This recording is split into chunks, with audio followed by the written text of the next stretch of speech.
Bonjour tout le monde et bienvenue à la balado-diffusion du bulletin GP. Mon nom est Abdoussal et voici l'épisode numéro 86, I guess. Épisode numéro 86. J'ai un blanc de mémoire. Cette semaine, on va parler de... on va faire une revue de la mi-saison parce que au moment où on enregistre ce podcast, il n'y a pas de Formule 1 avant la fin du mois. Donc, tout le monde est en vacances. Il y en a encore ici qui le sont. Anna-Maria. Qu'on salue d'ailleurs. Mais au moins, il y a Marc-André Fortin qui est avec moi pour cette revue de mi-saison. Salut Marc-André. Salut Abdou, ça va bien? Oui, ça va ça va bien. Et toi? Ça va très bien, merci. Excellent. Alors, on va faire donc, on a la revue de la mi-saison, mais on va faire aussi un peu quelques liens avec l'épisode numéro 69. Nice. Qu'on avait enregistré, je pense, une semaine avant le début de la saison. Donc, si vous voulez réécouter, en fait, cet épisode, c'est disponible sur toutes vos plateformes de podcast préférées, ainsi que sur bulletingp.com. Donc, c'est la Formule 1 en 23 questions, mais il y a quelques questions qui vont revenir on va faire un petit point là-dessus. Mais avant tout, Marc-André, si tu veux bien, on va commencer par ce qu'on fait d'habitude lorsqu'on fait nos émissions d'après-course. Ce sont les classiques évaluations. Donc, on va y aller avec le classique pilote de la mi-saison, performance de la mi-saison, contre-performance de la mi-saison et moment cocasse. Alors, est-ce que tu es prêt? Bien sûr. Parfait. Donc, je te laisse commencer. Donc, pour ce qui est de mes pilotes de la mi-saison, j'en ai mis quelques-uns. Ouais. J'en ai mis 3, peut-être 4. Mais je vais commencer avec Max Verstappen. Je pense qu'il a répondu aux attentes. La voiture a répondu aux attentes également. Tu sais, en début de saison, je me souviens qu'on se posait énormément de questions à savoir si réellement la Red Bull était une bonne voiture. On savait qu'elle était une bonne voiture, mais si son potentiel était en mesure de lui donner le championnat. Et présentement, ce qu'on voit, c'est réellement le cas. Mm-hmm. Donc, il y a eu quelques petites erreurs chez Max Verstappen. On se souviendra du premier Grand Prix où ce que la FIA a déterminé qu'il avait poussé un petit peu trop Hamilton à l'extérieur, ce qui lui a fait perdre sa première position. Donc, toutes des petites affaires comme ça qui, aujourd'hui, le placent en deuxième position derrière Hamilton. Mais pour ce qui est je trouve que ça a été le meilleur pilote en général depuis le début de la saison. Hamilton a été très bon, comme d'habitude. Il a été capable de contenir le tout et de se positionner en première position, mais j'ai l'impression que le pilote depuis le début de la saison, c'est vraiment Max Verstappen. Je suis d'accord avec toi. As-tu un autre pilote? Écoute, on peut pas passer à côté de Norris, oui. Lando Norris est absolument extraordinaire depuis le début de la saison, avec une bonne voiture qui lui offre les performances qu'il est capable de donner et même de les surpasser. À un moment donné, avant le tout dernier Grand Prix, il était dans les points à chaque Grand Prix. C'est quelque chose qui arrive peu souvent. Et en plus, ça vient d'un gars qui est tellement heureux de pratiquer ce sport et d'être sur la piste. Ouais. C'est un pilote que j'adore par son énergie qu'il dépose en piste. Et vraiment, cette année, il vole littéralement avec cette McLaren. Et j'en suis très heureux parce que son avenir est bon en Formule 1. Et là, il le montre déjà à un jeune âge qui est capable de prendre une écurie et de la pousser vers l'avant. Alors que son coéquipier Daniel Ricciardo, c'est beaucoup plus compliqué. De la difficulté à comprendre sa voiture, de la difficulté à effectuer. Et désolé pour le petit son derrière si vous l'entendez. Là, on va attendre. Ça devrait arrêter maintenant. Non, même pas. Tout ça pour dire que quand je regarde sa saison, c'est vraiment lui qui mène McLaren vers le podium, vers pratiquement le podium chez les constructeurs. Et c'est Mm-hmm. excellente position pour McLaren actuellement. Oui, définitivement. Même chose pour moi, je dirais Lando Norris. Je pense je peux le dire tout de suite, Lando Norris est dans la sélection aussi. Est-ce que tu disais qu'il y en avait un troisième ou un quatrième? Ouais, ben, je vais les dire les deux. Pierre Gasly, qui encore une fois, depuis l'an dernier, continue à prendre ce que la voiture est capable de donner et en donner encore plus. Et ce, à chaque Grand Prix. Honnêtement, on entendait quelques rumeurs là, à propos que, peut-être qu'il serait prêt pour un retour chez Red Bull, Moi, je pense que là où il est bien actuellement, c'est chez AlphaTauri. Mm-hmm. C'est là qu'il va faire ses preuves. C'est là qu'il va élever son niveau de jeu, son niveau de pilotage pour un jour être vu comme enfin un bon... il est déjà vu comme un bon pilote, mais enfin, pour obtenir un des meilleurs volants en Formule 1, que ce soit chez Mercedes, que ce soit chez Ferrari ou chez Red Bull, un jour, si jamais la grande écurie le reprenne. Mm-hmm. Mais vraiment, depuis le début de la saison, il est extraordinaire. Il continue ses performances. Il obtient des points pratiquement à chaque Grand Prix. Et il réussit aussi, je crois, ça se voit peut-être moins depuis le début de la saison, mais je pense que c'est un bon grand frère pour Tsunoda. Oui. Et en théorie, selon ce qu'on entend, les deux devraient être renouvelés pour la saison prochaine. Ça devrait se faire très prochainement. Et ce qui devrait être la meilleure chose à faire, en fait. Oui. On en reparlera un peu plus tard, parce qu'on a 3 chapitres à cette revue de mi-saison 2021. Et petit dernier, je vais y aller avec George Russell, qui, Grand Prix après Grand Prix, pratiquement réussissait à entrer en Q2. Finalement, il a enfin réussi à obtenir sa Q3. Donc, pour l'œuvre en général depuis la saison, j'ai décidé de lui donner cette position. Je suis d'accord. As-tu une contre-performance cette saison? Mi-saison. Valtteri Bottas, c'est difficile. C'est difficile à comprendre pourquoi c'est aussi prenant également, parce que il n'y a pas eu de signe tant que ça. Tu sais, l'an dernier, la saison avant ça, c'était peut-être plus difficile. On a vu que Hamilton prenait une certaine distance avec lui au championnat, mais jamais j'aurais été capable d'avouer que ça aurait été aussi difficile, même si vous connaissez mon opinion. Je pense que George Russell devrait être dans cette voiture depuis longtemps, mais je ne m'attendais pas à ce que ce soit aussi difficile. Et ça l'est, et c'est malheureux pour lui, mais honnêtement, il doit y avoir un reset là, à quelque part, parce que ça met en danger également une position qu'on ne croyait pas être en danger, c'est le championnat des constructeurs. Ouais. Je me souviens, au début de la saison, je disais, OK, peut-être que Red Bull vont être bons, mais un duo comme Hamilton et Bottas semble indestructible. Et là, en ce moment, ça l'est. Ouais. C'est très difficile en raison des mauvaises performances de Bottas et des quelques faux pas d'Hamilton durant le début de la saison. Mm-hmm. Mais en général, c'est difficile et j'espère qu'il reviendra après la trêve avec une énergie différente, une approche différente pour revenir à un niveau compétitif en ayant un volant aussi bon. Ouais, je suis d'accord avec toi et c'est très surprenant de voir Bottas aussi loin derrière au championnat des pilotes. Je sais pas pourquoi, et puis pourtant j'ai tendance à dire que Bottas connaît toujours de très bons débuts de saison, mais cette année c'est vrai, t'as raison. C'est très difficile. Puis j'ai même je pense il y a pas de je pense, Abdou. C'est sa pire année avec Mercedes. 2018, je dirais qu'il a été plus malchanceux que d'autres. Évidemment, on sait qu'il a été sacrifié pour le pour le bien du championnat dans le duel Hamilton-Vettel. Il y a eu des malchances, entre autres la crevaison à Bakou dans le dernier tour, l'abandon en Autriche. Mais sinon, cette année, c'est contre-performance après contre-performance. Et le dernier Grand Prix en est un particulier.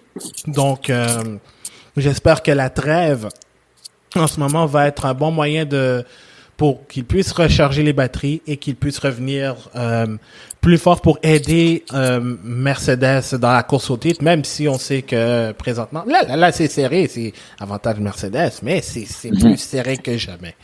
As-tu un moment cocasse? J'en ai pas en tête présentement. Je sais pas si toi t'en as un. Moi je pourrais te dire évidemment le deuxième départ du Grand Prix de Hongrie, ça c'est c'est vrai, je pourrais donner c'est vrai. Ouais, ça a été quand même quelque chose, ou bien désolé Marc-André, mais Red Bull qui se plaint de qui s'est plaint en fait, si tu te souviens lors du Grand Prix du Portugal quand Verstappen a perdu. Oi. Désolé, ça c'était mon ordi qui me... Il veut pas que tu dises le commentaire pour ça. C'était probablement un email de Christian Horner. D'ailleurs, je me demande comment... Helmut Marko. D'ailleurs, je me demande comment ils ont fait pour accéder à notre plateforme de diffusion en fait. Alors, mais tout ça pour dire que en fait, c'est quand ils se sont plaints en fait du fait que ils ont perdu le point du meilleur tour alors que Verstappen était legit et on a vu la reprise si tu te souviens. Ça c'est vrai. J'avais oublié qu'il y avait chialé alors que c'était flagrant. Ouais. Mais évidemment, c'est un point pour le meilleur tour. Chaque point compte maintenant. Alors, ouais. Donc, ça a été le moment. Ça, c'était un des moments cocasses. Mais évidemment, il n'y a rien qui peut battre le deuxième départ du Grand Prix de Hongrie. Quoi qu'il y a eu la course de IndyCar à Nashville où c'était un shit show, je dois dire. Mais à part ça, en Formule 1, ça a été le Grand Prix de Hongrie. Sinon, ma performance de la saison, indéniablement à Lando Norris et à Max Verstappen. Aussi, mention honorable à Carlos Sainz parce qu'on sait que c'est vrai. De tous ceux qui ont procédé à des changements de volant. Sainz a été celui qui s'est adapté le plus rapidement possible. Très bonne performance déjà au Bahreïn. Et ça continue. Il est devant Charles Leclerc au classement des pilotes. N'eût été du DNS de Leclerc à Monaco alors qu'il partait en pôle. Mais il a déjà 2 podiums cette saison. Offre de belles performances. Fait très peu d'erreurs. Et tu vois que c'est un pilote qu'on sous-estime très souvent, mais que maintenant avec un volant avec Ferrari, il est plus en estime. On l'estime beaucoup plus. Il fait partie des pilotes élites. Et je pense que le jour où Ferrari aura une voiture potable pour se battre pour le championnat, je pense que avec la constance qu'on connaît de la part de Sainz, il pourrait faire un bon champion du monde. Je pense. Mais tu as quand même raison. Mais je crois que Sainz mérite d'être dans cette liste. Sinon, contre-performance, moi, je vais le donner à une écurie en particulier, Haas, pour... Oui, puis on s'y attendait, je pense. On s'y attendait, mais je vais te dire, à ce point-là... oui, parce qu'ils mettaient pas d'argent, c'était sûr, Je suis d'accord avec toi parce que c'est une mauvaise performance, mais j'irais pas jusqu'à dire que c'est une contre-performance parce qu'on s'y attendait un peu. Ouais. C'est vrai. C'est vrai. Sinon, pilote Bottas, malheureusement. Je l'aime bien, Valtteri. C'est un pilote qui dans une équipe où, évidemment, il est face à un des meilleurs pilotes de l'histoire de la Formule 1, il se fait dire, tu seras jamais un Nico Rosberg. Il essaye de tout prouver cette année, comme on l'a dit, c'est pas le cas, donc, c'est ça. Puis, le moment cocasse, Hongrie 2021, ça a été, tout un shit show. Effectivement. On va passer maintenant, on a 3 chapitres. Donc, on a le premier chapitre, évidemment, c'est la bataille au sommet. Le deuxième, c'est le milieu du peloton. Le troisième, c'est en arrière. Puis ensuite, on va finir avec quelques questions et prédictions ensuite pour la deuxième moitié de saison. Évidemment, cette saison 2021, ça a été marqué par ce duel, cette rivalité, si on peut dire maintenant que c'est une rivalité entre Lewis Hamilton et Max Verstappen. Ça a commencé déjà dès le premier Grand Prix avec ce dépassement controversé au virage 4 quand Verstappen a dépassé Hamilton à l'extérieur des limites de piste. Il y a eu tout un débat concernant les limites de piste, mais en piste, on a eu finalement une très belle bataille entre Hamilton et Verstappen. À part le Grand Prix de Monaco où Mercedes était carrément largué, on a eu et le Grand Prix de Hongrie évidemment, mais on a eu des Grands Prix où Red Bull et Mercedes se sont battus tout le temps. Je pense que on peut vraiment le dire, contrairement aux batailles entre Mercedes et Ferrari en 2017 et en 2018, vraiment c'est beaucoup plus serré qu'on l'a vu. Oui, puis mon impression sur tout cela, je crois que pour une rare fois, le championnat ne se jouera pas en raison du talent, mais en raison de la malchance d'un pilote. Ouais. L'accumulation de malchance d'un pilote, je crois que c'est ça qui va faire en sorte qu'on va pouvoir déterminer un gagnant à la toute fin, parce que c'est ce que la mi-saison nous a donné comme spectacle, c'est un peu ça.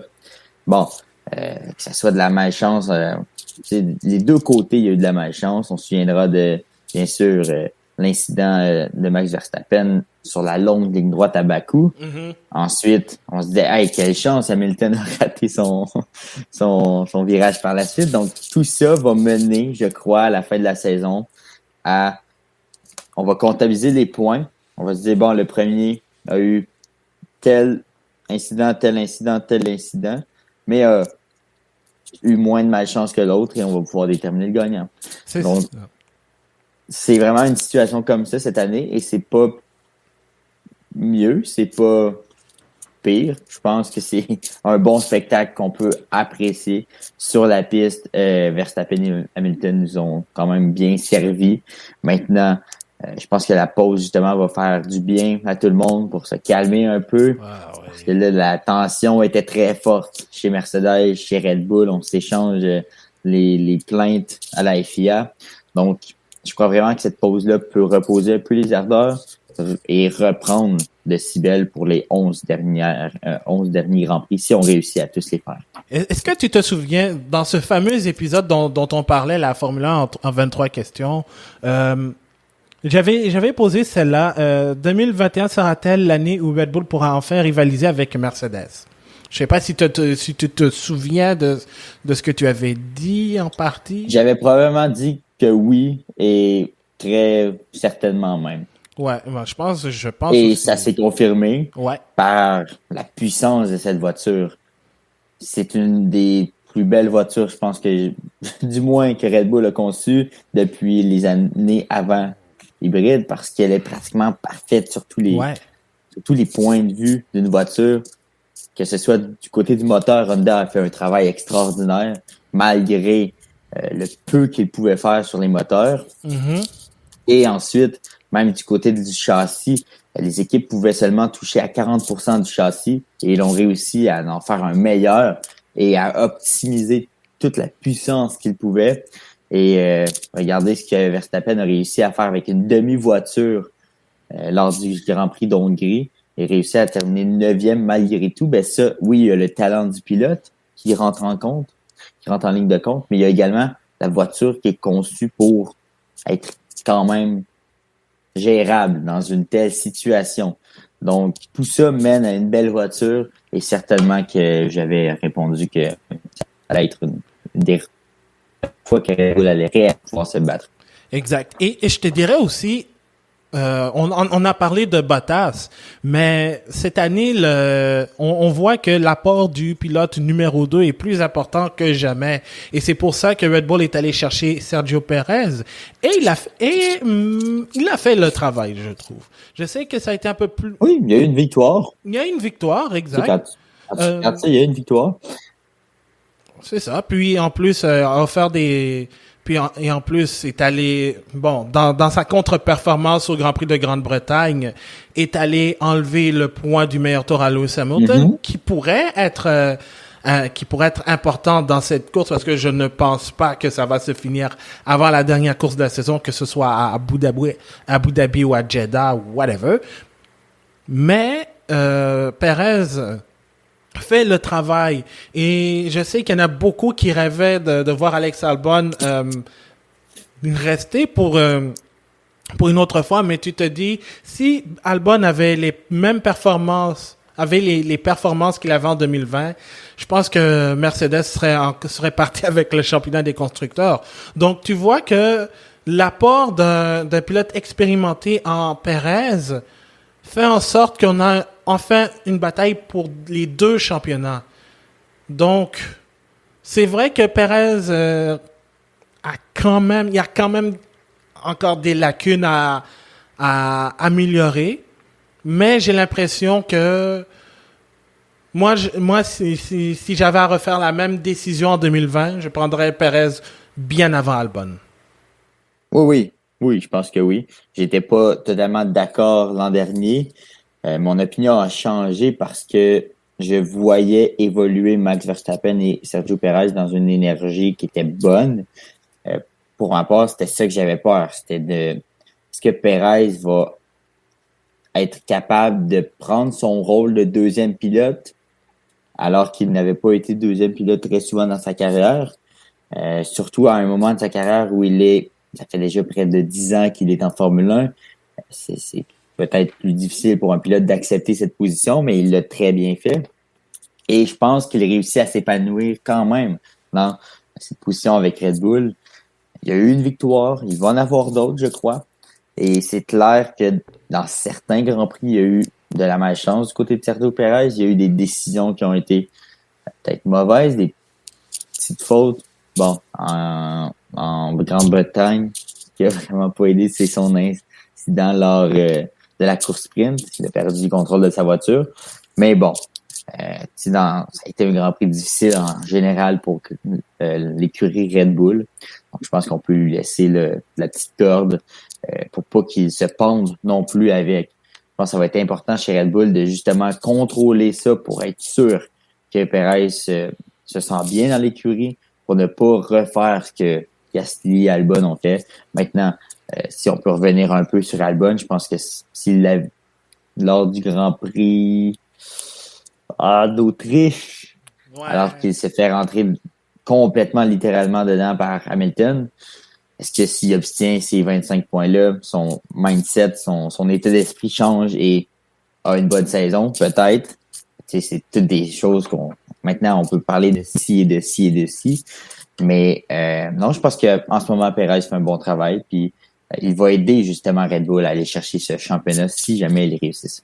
Oui, exactement. Et je dois dire aussi, si on parle de Hamilton-Verstappen, quand je parlais avant du Grand Prix de Bahreïn, il n'y a pas seulement eu ça, il y a eu aussi Portugal, où Hamilton, qui était troisième, je pense, au départ, réussit à dépasser Verstappen et Bottas pour aller gagner à Portimao. Il y a eu aussi Imola, où Verstappen réussit un très bon départ, vient, disons, tasser un peu Hamilton pour prendre des commandes et ne plus jamais la quitter.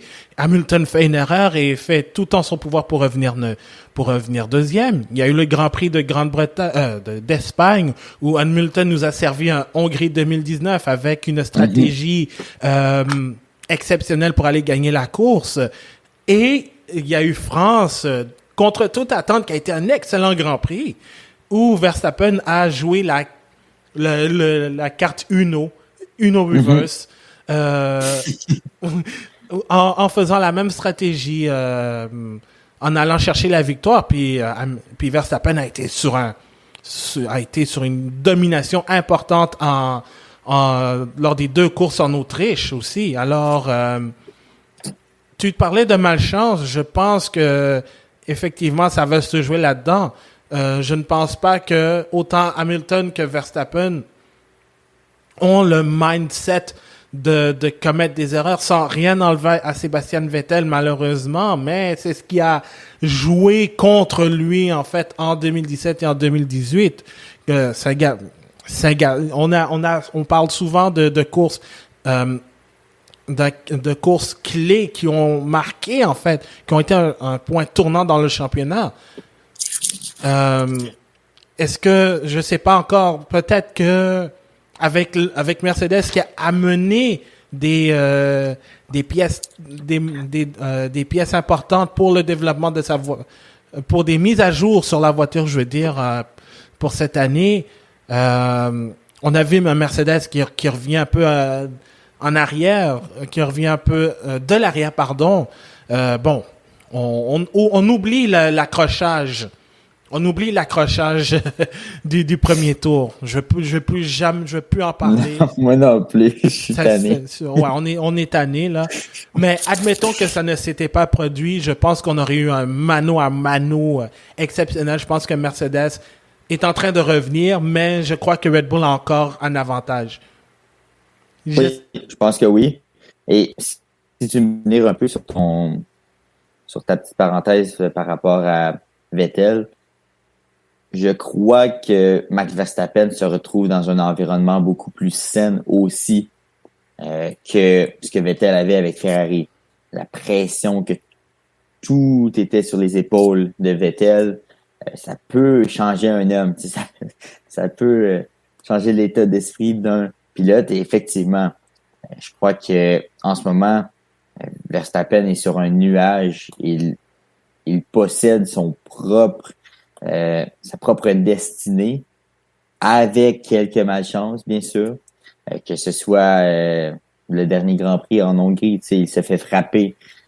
Là, on peut dire n'importe quoi. Si jamais il partait premier, peut-être qu'il se serait pas fait frapper. S'il y avait eu un bon premier tour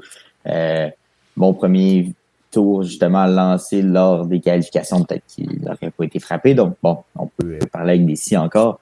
Et tout ça, je suis d'avis, effectivement, comme toi, que on a deux pilotes qui ont comme seul objectif de gagner le championnat et ils sont en position pour le faire parce qu'ils ont le bon état d'esprit, effectivement. C'est ça. Puis ça va être très important. Surtout que on arrive, les deux prochains Grands Prix sont dans des territoires marqués par Max Verstappen en termes de soutien, parce que ça va être la Belgique et ça va être les Pays-Bas. Ouais. Yeah! Ouais, en temps de COVID, je pense qu'on t'aurait, on t'aurait envoyé à Zandvoort. Ah, ça me tentait. S'il n'y avait pas eu la COVID, t'aurais été un envoyé spécial à Zandvoort. Mais le seul détail aurait été l'horaire scolaire, mais je pense que j'aurais pu passer par-dessus ça. Ouais, mais c'est ça. On va y aller un jour. Un jour. Un jour comme moi, j'aimerais ça aller à Austin un jour aussi pour le Grand Prix des États-Unis. Inch'Allah. Moi aussi. Inch'Allah. Mais non, c'est ça, c'est que Belgique, Pays-Bas, vont être des Grands Prix où le soutien envers Verstappen va être plus marqué que jamais, surtout après les événements de Hamilton. De Silverstone. Encore là, il faut la voiture pour. Est-ce que les mises à jour apportées par Mercedes vont être bonnes pour un circuit de vitesse? Normalement, ils sont très bons. Est-ce que Honda va pouvoir tenir le coup? Je pense que oui, ils nous l'ont prouvé aussi. Zandvoort, évidemment, c'est une inconnue parce que c'est un retour sur un circuit qui est totalement différent de ce que c'était en 1985. Évidemment, personne n'était né à part peut-être Hamilton et Raikkonen et Alonso aussi, mais c'est une inconnue pour tout le monde. Exact. L'inconnu est beau est belle dans cette considération-là. J'ai hâte de voir ce qui va arriver dans ce circuit. On est complètement dans l'inconnu, c'est le fun. Maintenant, pour ta question à propos de Honda et la Belgique, je pense qu'ils vont être capables de montrer ce que ce moteur a dans le ventre. Est-ce que justement les ajouts de la part de Mercedes pourraient venir contrecarrer les plans d'Honda sur le territoire belge? Peut-être. En fait, ça mène encore plus d'excitation envers ce Grand Prix-là, si je peux le dire ainsi. J- j- Ouais, j'ai complètement hâte. Maintenant qu'on en parle, je suis surexcité. Ah, mais je pense qu'on l'est tous parce que ça va être un Grand Prix hyper important pour le championnat. Puis aussi, Ça peut être comme tu dis, ça peut être une carte importante pour revirer le championnat d'un côté comme de l'autre après 2 Grands Prix de malchance du côté de Verstappen, sans revenir sur le premier tour à Silverstone. Si ça fait 2 Grands Prix que Verstappen, en 2 Grands Prix, a réussi à obtenir seulement 2 points, ça fait mal. Ça fait mal et ça va être le temps de reprendre le contrôle du championnat en obtenant des victoires, tout simplement. Exactement. Juste avant de passer au point de la bataille du milieu de peloton, cette année, on a assisté à l'introduction d'un nouveau format et ce sont les qualifications sprint qui ont eu lieu pendant le Grand Prix de Grande-Bretagne. Je pense pas qu'on en a débattu en tant que tel. Je sais que tu en avais parlé lors de l'épisode où tu étais tout seul. Moi, je vais dire, j'ai vraiment aimé ce format. Pas parce que au moins ça a donné de l'importance à la journée du vendredi. Et je pense que c'est ce qui manquait parce que soyons honnêtes, 2 essais du vendredi, c'est cool de voir les Formule 1 rouler, mais sur place. Sur place, mais à la télé, il n'y a aucun intérêt. Il n'y a aucun intérêt. Et là, avec la présence des qualifications qui ont lieu le vendredi, ça donne de l'importance parce que ça va déterminer la grille pour la qualification sprint, qui va déterminer celle pour la course.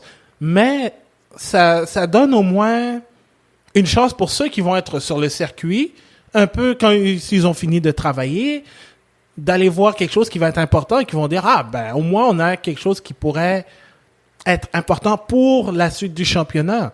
Comme par exemple, je fais encore référence au tête à queue de Perez ou bien même à la qualification de George Russell qui s'est rendu en Q3 et c'est n'eût été de sa pénalité de 3 places pour avoir causé une collision avec Carlos Sainz, il aurait probablement marqué ses premiers points de la saison. Bon, on discutera pas des si, mais tu vois, au moins, ça donne de l'importance. Et je pense que ça offre aussi, avec ce qu'on a vu, les pilotes vont pouvoir pousser un peu plus pour améliorer leur sort. Donc, un genre pas seconde, de deuxième chance, en fait, pour mieux paraître avant la course de dimanche. Et en plus de ça, j'ai bien aimé ça, surtout, bon, nous, on est nord-américains, on va se le dire. Des qualifications le vendredi à 13h, bon, c'est peut-être pas idéal parce qu'on est au travail. On réussit à s'arranger. Mais on réussit à s'arranger, c'est ça. Un petit sneak-in quelque part, puis that's it. Ça me paraît pas. Ça me paraît pas. Mais je dois dire quand même que je pense que ce serait bien d'avoir des séances un peu plus tardives que genre 14h, 15h et tout. Je pense que ce serait bien autant parce que je sais que Liberty Media va essayer d'attirer le plus de fans dans les Amériques. Donc si tu mets par exemple les qualifications ou bien la course à des heures un peu plus potables que 9h, genre si tu mets ça à 11h midi, au moins ce serait bien. Et en Europe, au moins, ça va être un peu plus potable à des heures de grande écoute quand même, parce que les qualifications du Grand Prix de Grande-Bretagne étaient à 18h heure locale. Les sprints étaient à 16h30 à peu près. Et c'est ça. Je pense ça va être bien. Puis si les sprints sont bien, au moins t'as le temps après d'aller t'amuser un vendredi ou samedi soir. Sans problème sur le circuit. Donc, Donc moi c'est ça, j'ai vraiment adoré, puis au moins ça va permettre aux pilotes de pousser un peu plus. Donc c'était un peu mon aparté en fait sur les qualifications sprint, parce que je sais que tu en avais parlé, Marc-André, mais j'ai pas eu la chance d'avoir le point de vue évidemment. Donc est-ce que tu es prêt pour le chapitre 2? Oui, je suis prêt. Et oui, et celui-là, il est un peu plus étoffé parce que quand on parle de bataille de milieu de peloton, ça inclut les Ferrari, McLaren, Alpine, Aston Martin, AlphaTauri. À la limite, Alfa Romeo? Alfa Romeo, bah. On va dire, c'est un peu comment on dirait, la transition entre le deuxième et le troisième chapitre. Oui, c'est ça. No offense à Kimi, etc. Mais vraiment, je pense que, à commencer par Ferrari, McLaren, Ferrari, tu sais, avant qu'on enregistre, on était en train de réécouter. Non, pitié. On a tellement été un peu pessimiste avec Ferrari, puis on doit se dire, comme la question avec le Grand Prix du Canada, ça a très mal vieilli. Eh oui. Ouais, parce que malheureusement, surtout de mon côté, là. Ouais, parce que on avait dit que Ferrari allait connaître plusieurs week-ends noirs, c'est-à-dire des contre-performances, et on doit se le dire, Ferrari a 2 pole positions cette saison, ce dont personne ne s'attendait en fait. Bon, côté résultat, Une un peu discutable à Monaco, oui, également. Ouais. Mais on reviendra pas là-dessus, mais ouais. On reviendra pas, mais je dois dire quand même que Ferrari s'en est très bien tiré. Puis j'en ai parlé, oui. Carlos Sainz a été celui qui s'est adapté le plus et ça a vraiment rapporté à Ferrari 2 podiums. Charles Leclerc aussi, qui était en possibilité de remporter ce fameux Grand Prix de Grande-Bretagne aussi. Moi, je dois dire, Ferrari a quand même eu quelques difficultés en matière de rythme de course, mais je dois dire que comparé à 2020, c'est bien meilleur. Oh, complètement. Puis ce que j'aime, c'est que j'ai hâte de voir dans Drive to Survive, mais il ne semble pas avoir de combat de coq entre Leclerc et Sainz pour savoir qui devrait être le premier pilote. Bon, on sait que Leclerc a cette position, mais en réalité, en piste, tout peut changer. Mm-hmm. Et c'est ce que j'ai observé avec Ferrari en ce moment. J'aime ça, l'approche qu'ils ont avec les 2 pilotes. Sainz, qui honnêtement, je ne croyais jamais qu'il allait s'adapter aussi bien. On dirait qu'il a toujours conduit cette voiture-là et c'est clair que c'est payant pour Ferrari en ce moment. Quand tu regardes, ils sont 3e. McLaren les suit de très près, mais ça ne change pas que jamais j'aurais pu penser que Ferrari aurait autant de succès cette année, alors que du côté des essais hivernaux, ça avait été très difficile. Ça avait été les pires résultats. Les moteurs Ferrari ne donnaient aucun signe de vie lors des essais hivernaux. Et lorsque la saison est arrivée, je ne sais pas qu'est-ce qui s'est passé, mais les moteurs Ferrari ont l'air d'avoir pris un certain rythme et il offre des bonnes performances à cette écurie. Pratiquement Grand Prix après Grand Prix. Bon, il y a quelques Grands Prix qui sont plus difficiles, mais ça arrive toujours. Ben, c'est ça. Écoute, on en parlait aussi hors d'onde. Tu vois, France a été un exemple parfait de contre-performance, mais je dois dire, l'écurie ne s'en cache vraiment pas qu'ils ont sous-performé. Mais je dois dire quand même que beaucoup de gens ont critiqué Mattia Binotto. Avec raison aussi. Certains doutaient de son talent en tant que directeur de Ferrari. Mais je veux dire qu'il se débrouille bien, en fait. Pour le résultat que ça donne en ce moment, je dois dire, je suis très impressionné par le travail que Mattia Binotto fait. Maintenant, la question, est-ce que c'est juste à cause de la première moitié de saison? Là, ils vont amener un développement du moteur beaucoup plus boosté. Évidemment, on espère que Charles Leclerc n'aura pas cette cette pénalité à cause de l'incident dont il a été victime avec Lance Stroll en Hongrie, ce qui pourrait en fait pas ruiner, mais disons les amputer un petit peu. Donc moi je crois que pour l'instant ça se passe vraiment bien. Ferrari est vraiment au-delà de nos attentes et des attentes aussi. Et c'est bien de les revoir là parce que je sais que 2020 ça n'a pas été pour eux ça n'a pas été facile. Pour nous ça a été juste une occasion de créer un moment pour Ferrari's sake, mais je pense pas que ça va revenir de sitôt. Enfin, mais je suis vraiment content du retour.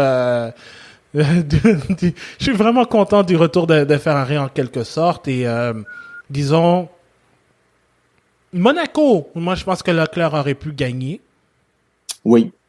Ouais. Sans son accident, probablement que les chances étaient là. On sait que c'est très difficile de dépasser à Monaco, donc oui, les chances étaient là. Silverstone, je pense qu'il pouvait, il était juste à court de temps à cause de Lewis Hamilton. Mais sinon, j'ai rien à redire des deux pilotes. Ils ont fait le travail comme il le fallait. Oui. Puis les résultats sont là. C'est satisfaisant pour tout le monde. Je crois que personne ne souhaite de malheur à Ferrari. Puis c'est le fun de les revoir dans cette position alors que l'année 2020 a été lamentable. Et justement, de voir qu'ils sont capables de performer et de suivre à l'occasion des Red Bull, les Mercedes, c'est assez encourageant. Exactement. Dans le processus aussi également vers 2022, vers 2023. Exactement. Donc ça au moins si ça peut continuer à moyen terme, on va dire, pas à court mais à moyen terme, c'est très bien pour eux. Exact. Et l'équipe qui est à égalité avec Ferrari, c'est McLaren. T'as très bon, mais à l'inverse de Ferrari, c'est une saison à demi-teinte, on va dire, parce qu'il y a un pilote qui fait très bien en Lando Norris et un autre qui se cherche encore en Daniel Ricciardo. Et une chance pour Ferrari que Ricciardo se cherche un peu. Ah ouais, parce que on va se le dire, je pense que c'est McLaren à un moment donné était l'équipe qui avait qui avait l'avantage de la troisième place, mais Ferrari est revenu en fait. Mais McLaren, je dois dire, Lando Norris, on l'a dit, très constant, fait du très bon travail, mais je veux plus me pencher sur Daniel Ricciardo parce que ça, c'est un peu, j'aime pas le dire tel quel, mais c'est un peu une épine en ce moment. Et malgré le fait que, bon, il y a eu des éclats de bonnes performances, entre autres, je pense, dans une des deux courses en Autriche. Grand Prix de France aussi, où il a été bon. Azerbaïdjan aussi, Ricciardo a offert une bonne performance. Monaco, si ce n'était Monaco, je veux dire Hongrie, si ce n'était pas de Lance Stroll qui essayait de prendre l'herbe, je pense que Ricciardo aurait pu sauver les meubles pour McLaren dans cette course. C'est juste dommage. Mm-hmm. Mais vraiment, j'ai l'impression que c'était que Ricciardo, je sais pas quel est le problème. Est-ce que c'est un problème, est-ce que c'est le châssis en tant que tel? Parce que là, il a, comme Esteban Ocon avec Alpine, je pense qu'il a 2 châssis. Il a eu 2 châssis cette année, mais les résultats ne sont pas là. C'est difficile à expliquer, puis c'est triste à expliquer également, parce que c'est un pilote sympathique, c'est un pilote qui est tellement souriant, aime tellement le sport, que de voir un pilote souffrir comme ça parce qu'il veut devenir champion. Il l'a toujours dit. Son but, c'est de devenir champion. Il a les capacités pour le faire et il lui manque, je crois, la voiture et peut-être un peu de cran pour le faire. Et en ce moment, j'ai hâte de voir aussi dans le Drive to Survive. Peut-être qu'on va avoir des réponses à nos questions. Mais c'est vraiment une difficulté à s'habituer à la voiture. Moi, j'aime relever le point que c'est probablement un problème avec ses freins. On le sait tous, c'est un pilote qui aime faire des freinages tardifs, qui aime surprendre ses adversaires et son coéquipier avec des freinages tardifs. Donc, si jamais il a de la difficulté avec la pression des freins et tout ça dans une nouvelle voiture, c'est clair que ça peut avoir une incidence sur son pilotage parce qu'il ne peut pas optimiser ce qu'il fait tellement bien et mieux que tout le monde. Mm-hmm. C'est le petit avantage qu'il se donne avec ses freinages. Ben là, il l'a pas je crois qu'il l'a pas parce qu'il n'est pas en mesure de le faire. En qualification, c'est très difficile de réussir un bon tour en un essai. C'est difficile parce que justement, il y a des lacunes à quelque part dans sa voiture. C'est dommage. Maintenant, peut-être que la pause va lui faire du bien. Mm-hmm. Il racontait qu'il allait augmenter son nombre d'heures dans le simulateur pour continuer son travail sur la voiture. Maintenant, je sais pas si tu vas pouvoir répondre à cette question-là. Y a-t-il le droit d'avoir accès à un simulateur durant la pause? Non, hein, c'est ça. Donc, c'est vraiment un shutdown. C'est un shutdown, c'est ça. C'est ce que je me disais, mais tout ça pour amener le point que je crois qu'il va devoir continuer à travailler. Maintenant, je pense pas que c'est une saison perdue. Je pense que c'est une saison de travail. Si jamais ça change pas, c'est pas le moment non plus d'abandonner sur le cas de Ricciardo. Je pense que justement, c'est de travailler avec lui pour qu'il se sente bien dans la voiture. C'est de trouver le problème avec les mécanos, de discuter avec lui pour s'assurer de comprendre où est le problème. Parce que son talent, il ne l'a pas perdu. Non. Il ne l'a pas perdu. Il l'a égaré, peut-être, à quelque part. Puis, même là, je pense vraiment que c'est peut-être juste la voiture qui n'est pas conçue pour lui. Ouais. Tout plein de choses peut arriver maintenant. J'ai hâte de voir si tout ça va pouvoir s'évaporer dans les prochaines semaines. Ouais, exact. Et c'est ça, c'est parce que, tu vois, par exemple, c'est comme, il avance, mais il recule à grands pas. Et c'est ça qui est dommage. Parce que, par exemple, pour une magnifique performance comme le Grand Prix de Grande-Bretagne où il finit 5e, il y a le Grand Prix de Hongrie où il termine hors des points, malgré la disqualification de Vettel, même s'il a été, comme on l'a dit, frappé sans que ce soit de sa faute. Et je me souviens qu'après l'une de ses bonnes performances, je crois que c'est à Bakou, on disait, est-ce que enfin Ricciardo est parti sur une séquence de bonnes performances? Et ça n'a jamais été le cas. Donc, j'ai hâte de voir un Ricciardo en mesure de reprendre le contrôle de sa voiture. Parce que pendant que Norris est, je crois, 3e au championnat des pilotes, Ricciardo est 9e. Donc, alors que t'as Sainz et Norris qui sont Sainz et Leclerc qui sont respectivement à 83 et 80 points. D'ailleurs, pour revenir à notre épisode à l'épisode de début de saison, on s'était, il y avait, je pense, il y avait une personne qui avait dit que Ricciardo allait obtenir plus de points que Norris. Je pense que c'était moi qui avais dit ça. Je pense que je regrette. Je pense que j'avais dit ton micro est coupé. Peut-être. Ouais, je pense que je vais m'enlever de tout ça pour être sûr que ce soit pas moi. Bon, il essaye de s'édouaner, bon. Mais je pense que c'était moi. Mais ça aurait tellement pu aussi. Ça aurait tellement pu.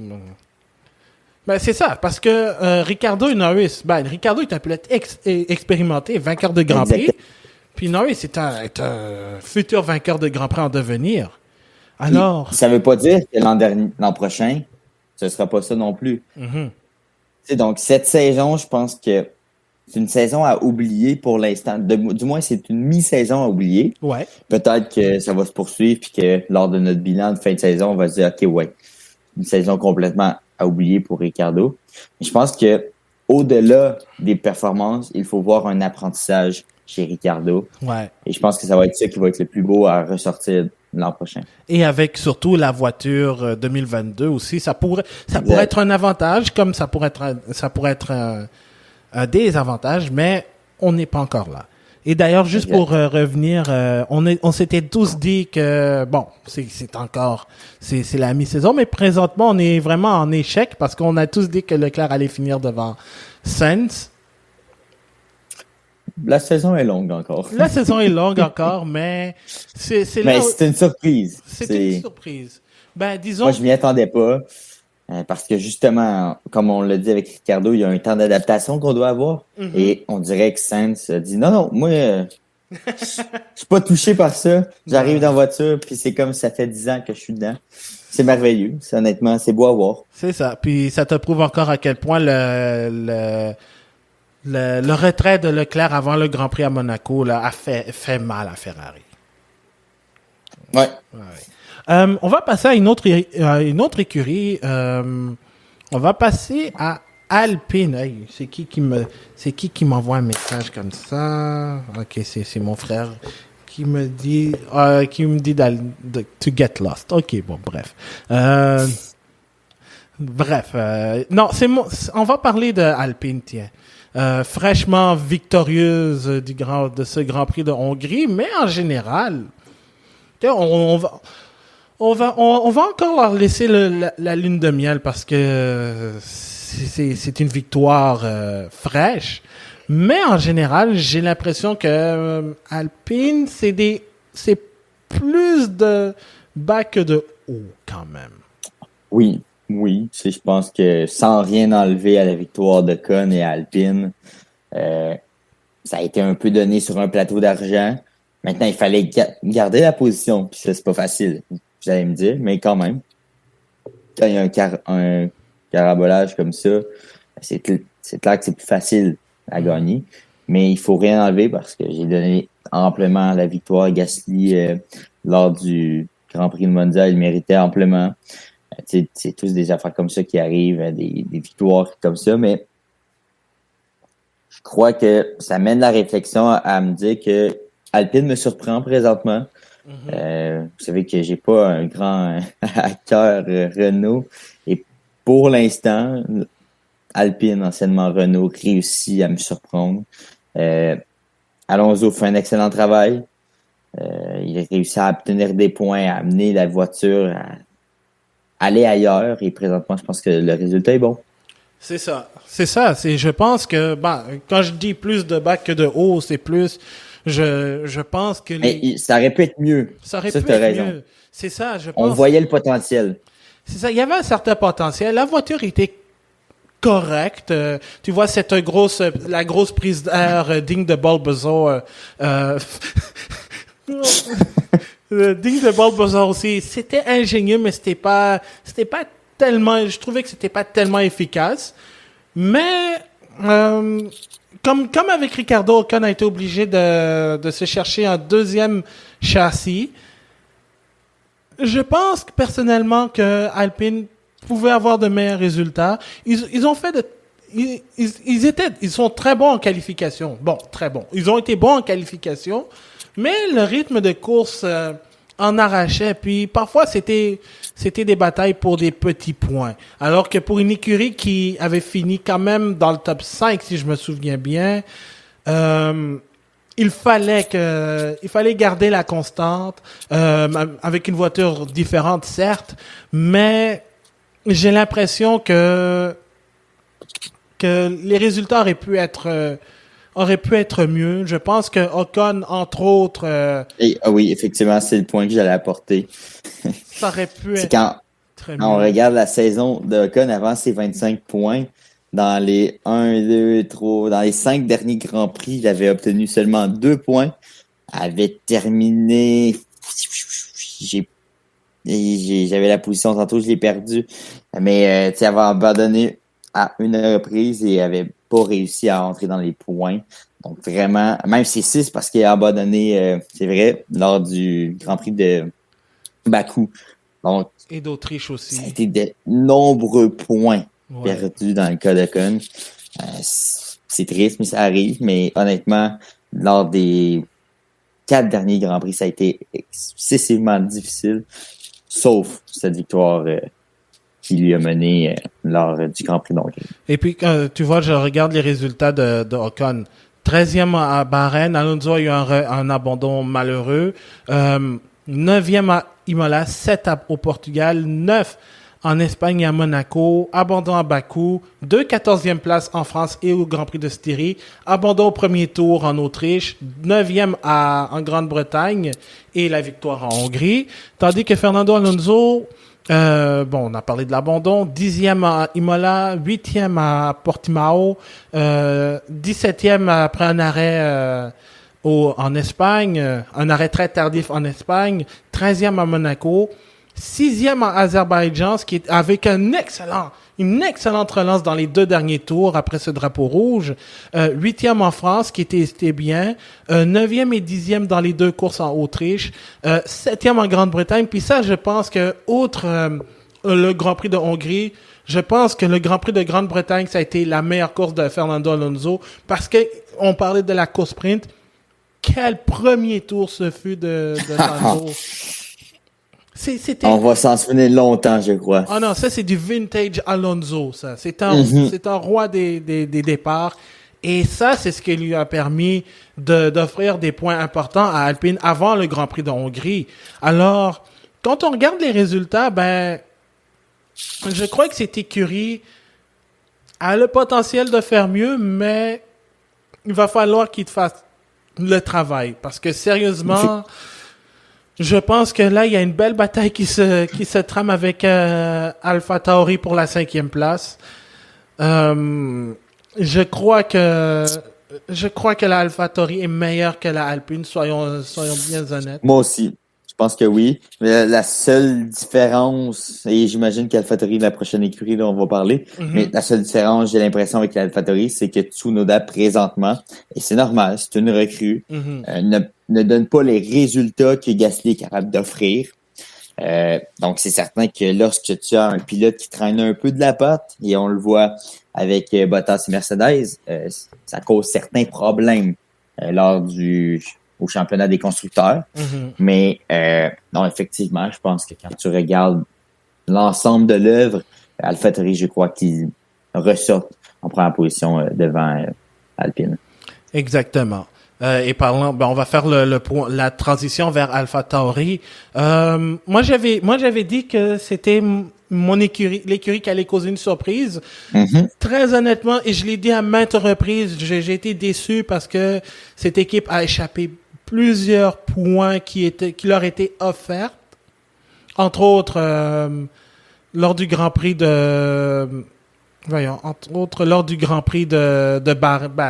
Grand Prix de Bahreïn, Gasly qui tape l'arrière d'une McLaren, personnel roi arrière. Ensuite, t'as Tsunoda qui je sais pas, à Imola qui accidente sa voiture en qualification. Alors qu'il y avait une très bonne stratégie en course également. Ouais. Avait réussi à remonter quelques positions. Mais au moins, je pense que si AlphaTauri pouvait avoir un point à chaque fois que Tsunoda fait des sorties de piste, je pense qu'il pourrait quand même être très bien positionné au classement. Aïe, maison. Et justement, parlant de Tsunoda, parce que tu sais, on a lors du premier après sa 9e place au Grand Prix de Bahreïn, il y a eu une grosse hype envers Tsunoda. Avec raison. Avec raison, mais est-ce que tu crois que... Moi, je sais pas, j'ai comme l'impression que c'est une grosse hype un peu trop surestimée. Pas que j'aime pas Tsunoda, je pense que c'est un bon pilote, mais je pense que il a été, comme avec Lance Stroll, il a été propulsé en Formule 1 un peu trop rapidement. Parce que on va se le dire, Tsunoda a une progression fulgurante et je pense que la famille Red Bull voulait le développer un peu plus, mais je pense que on l'a jeté un peu dans la fosse au lion un peu trop rapidement, je trouve. Oui, il a fait une très bonne performance, mais quand on regarde ensuite les erreurs qu'il a accumulées, l'abandon en Espagne, c'est de nature mécanique, mais j'ai l'impression que c'est une recrue, on s'entend, mais j'ai l'impression que on l'a amené un peu trop vite en Formule 1. Je sais pas qu'est-ce que tu en penses. Je vois ton point de vue. Habituellement, je suis ton point de vue, justement. Je crois que c'est important que les pilotes fassent leur classe dans les positions inférieures, dans les compétitions inférieures. Mais dans le cas de Tsunoda, je crois que c'était une bonne chose. Premièrement, Red Bull n'avait pas le choix. C'était le seul pilote prêt dans leur filière à s'amener en Formule 1. Il aurait pu aller fouiller ailleurs, mais je pense que c'était important pour eux d'amener Tsunoda. Il avait fait une très bonne performance en F2. Oui. Et tout ça, je pense que ça a été réfléchi aussi d'avoir un aussi bon coéquipier que Pierre Gasly. Ouais. Je pense que pour lui, ça va être une occasion d'apprendre. Peut-être à la dure, oui, mais je pense qu'il a prouvé qu'il y avait quand même du cran. Là. C'est le premier japonais depuis longtemps en Formule 1. Et je trouve qu'il a bien géré ça, du moins depuis le début de la saison. Bon, les résultats ne sont peut-être pas là, mais je pense que son mental ne sera pas changé parce que il connaît des mauvaises performances. Je crois que c'est une année d'apprentissage pour lui, puis que les meilleurs résultats sont à venir dans son cas. Maintenant, je peux me tromper, effectivement. Mais j'ai encore espoir en Tsunoda. Mais je crois que ça a été la bonne chose de l'amener pour ces raisons, de le mettre dans un environnement en Formule 1 avec Pierre Gasly. Ouais, c'est vrai. Mais je dois dire quand même, bon, c'est normal qu'il y ait une baisse de régime après Bahreïn aussi, je dois dire, parce que il a été très bon. Et tout le monde embarquait dans la Tsunoda Mania. C'était exceptionnel. Ah ouais, c'était une hype exceptionnelle. Mais je dois dire par contre que Red Bull doit continuer à lui dire de se calmer parce que sérieusement, ça me commence à me taper sur les nerfs là quand il gueule quand il crie après les ingénieurs, qui drop des F-bombs. Bon, ça c'est normal. Mais qui crie après son ingénieur et qu'on lui dise de se calmer, de le remettre à l'ordre, en fait. J'avais l'impression d'écouter André Lotterer après avoir causé une collision avec Antonio Félix d'Acosta à Londres en Formule E il y a très récemment. Là, il va falloir qu'il apprenne à gérer ses émotions à la radio. Mais c'est un jeune pilote, c'est... Ouais, mais en même temps... C'est peut-être j'avoue qu'il y a peut-être un certain tempérament, mais... Ouais, peut-être. Ouais. Mais en même temps, Marc-André, le truc, c'est que les ingénieurs sont là pour t'aider. Oui, ça c'est vrai. Donc, si tu te mets à dire I am calm, de se la fermer, là, à tout bout de champ, ça devient tellement insupportable. Mais à sa défense, et ça va être mon dernier point, ma dernière défense, il y a des pilotes qui ont besoin d'énormément de concentration en piste et que, bon, chaque information est un dérangement de trop. Et dans le cas de Tsunoda, quand on regarde sa conduite, c'est peut-être ça, avec beaucoup de sorties de limite de la piste et tout ça, il y a peut-être vraiment besoin d'une concentration ultime. Ouais. Mais ça se dit autrement. Je suis d'accord. Tu peux rencontrer les ingénieurs puis tu regardes, dans ma situation, j'ai vraiment énormément besoin de concentration. Donc, essayez de me parler moins. Mais, je ne cautionne pas énormément ces gestes, mais je suis capable de peut-être prévoir ou voir un certain problème. Mais effectivement, je crois qu'il va devoir se calmer. Ouais, exactement. Mais je dois dire néanmoins que Hongrie, ça a été sa meilleure performance, on va se le dire. Depuis Bahreïn, oui. Exactement, depuis Bahreïn. Et bon, pour Pierre Gasly, il faut qu'on en parle quand même, a fini, bon, j'allais dire toutes les courses parce que bon, il a quand même fait de bonnes courses, de très bonnes courses quand même. Il a été très constant, a ramené une belle troisième place à Bakou. Hongrie a été cinquième. Donc, on voit vraiment un Gasly beaucoup plus constant depuis son retour, justement, chez AlphaTauri / Toro Rosso après sa petite expérience chez Red Bull. Et je pense que ça peut être... Et c'est un atout très important avec justement Tsunoda, l'aider à mieux se développer. Et comme tu l'as dit, je pense qu'ils ils devraient revenir avec l'écurie à la fin pour 2022. Et je pense que les performances de Gasly, le fait qu'il soit un grand frère pour le japonais, ça va être une bonne chose. Et s'ils veulent aller chercher cette cinquième place, il va falloir qu'ils arrêtent d'accumuler les erreurs aussi. Autant du côté de Tsunoda que Gasly aussi, mais à part Bahreïn, Gasly a été vraiment bon. Écoute, bon, il y a eu deux courses où il a fini hors des points. Bahreïn, justement. Oui, il y a eu aussi le Grand Prix de Styrie et le Grand Prix de Grande-Bretagne où il a fini 11e. Mais sinon, tout le reste, il a fini dans les points. Donc, mais je pense que ça aurait pu être des points un peu plus élevés. Comme dans le cas de Alpine, mais je pense que ça aurait pu être des points un peu plus élevés pour AlphaTauri. Oui, Pierre Gasly qui continue son travail de développement, qui optimise à chaque fois, tu sais, j'en ai parlé beaucoup tantôt, mais à chaque fois, il réussit à optimiser les performances d'une voiture. Puis, pour moi, c'est ça. C'est ça, un grand pilote. C'est un pilote qui est capable de prendre contrôle de sa voiture puis dire, OK, tu me donnes ça comme voiture, ben, regarde ce que je suis capable d'en faire. Mm-hmm. Et avec le cran qu'il a aussi, j'adore Pierre. C'est un bon pilote. Il continue à me surprendre à chaque fois. À chaque fois que je me dis, OK, il va arrêter, là. Non, il continue à pousser vers l'avant. Et cette année, il fait des bonnes performances et j'en suis même pas surpris. Exactement. Je suis tout à fait d'accord avec toi. Je crois que ça va être très important de trouver le bon moyen de maximiser, en fait, les performances de la voiture. Et je pense que c'est pas encore fini du côté de AlphaTauri. On va passer maintenant à Aston Martin. Et est-ce que tu te souviens de la question si Aston Martin aura un podium en 2021? J'avais dit non, je pense. Ouais.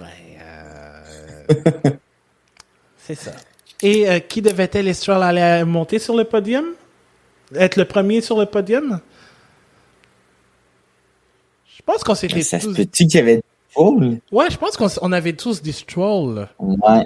Je pense que dans ce cas-ci, on s'est carrément trompé. Mais Techniquement, on n'a pas tort.